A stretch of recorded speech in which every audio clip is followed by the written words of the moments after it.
Welcome to my latest QIDI issue. I have the QIDI Q2 combo with the QIDI box.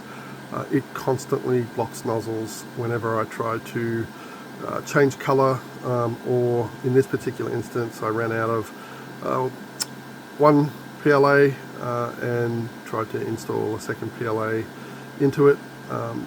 Both PLA, same temperatures, nothing changed.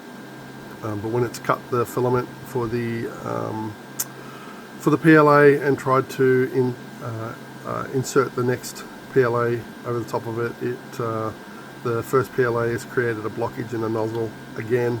Probably happens 40% of the time. I spent so much time trying to clear these nozzles, trying to pick them clean, to no avail. I've got a drawer full of nozzles that are clogged.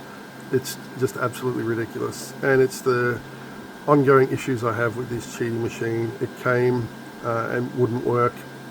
It took a number of parts sent to me for me to replace, including a screen, including wires that were not seated correctly.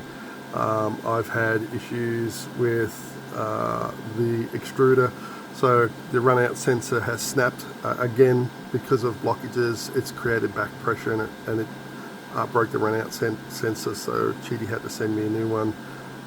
It has just been a nightmare. So when it prints, look, it prints great, but it just does not print well. I've constantly asked for a refund, and they just refuse to acknowledge anything like that. So it's a constant stream of replacement parts I have to try and change myself. So this machine it's extremely unreliable. I cannot trust that it's going to print anything, and like I said, the filament blockages in the hot end are just the latest things. So if you are considering a machine for multi-filament, or because you want to do color changes, I would absolutely steer away from this, from the QIDI.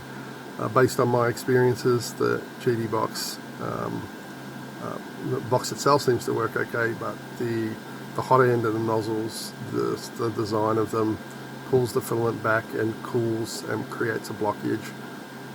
It just won't work. Other people may have different experiences, but based on mine, I cannot recommend this machine for those purposes.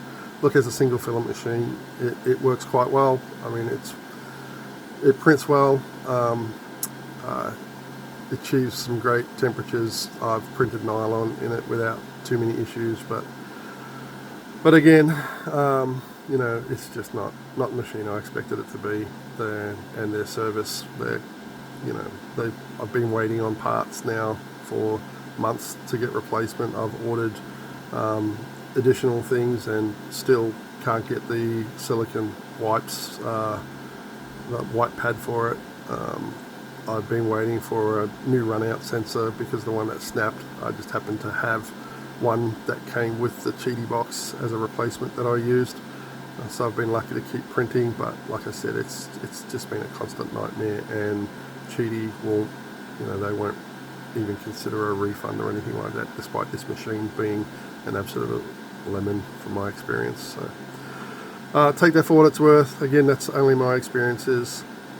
Others may have different. I'm sure if I post this, then people will put it in the comments, but it's just not been great for me.